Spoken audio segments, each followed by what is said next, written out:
Hi loves, this is regarding kay Popo. Sabi niya, ano lang po ginagawa para maka-earn sa Popo?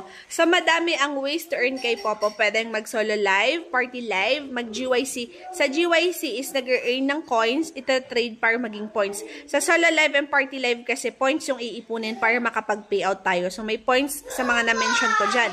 Pwede kayo mag-invite, may points din kayo ma-earn doon. Pwede kayo mag-agent. Pag nag-agent kayo, katulad ko, may points kayo ma-earn sa mga members ninyo or sa mga na-invites nyo na nag-trade po ng coins. So, galing sa GYC nila. So, yan.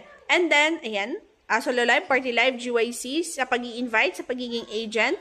Pwede lang sa pag-host ng party live. Pag may nagbibigay ng coins, pag lagi kayo nagpapa-CS, pag lagi kayo nagpa-party live, may points din doon na nakukuha. Or kapag, yes, party live. Tapos kapag may nag-games sa party live mo, meron ka ding nakukuha na commissions, ganon. May points kang na-earn, may tips, ganon ba?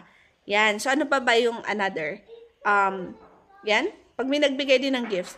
So, yan, madami. Pag in-apply nyo lahat to, mas maganda talaga kasi is mag-agent. So, pag boy ka, mas maganda mag-agent. Ayan, mag-invite ka, mag-guide ka.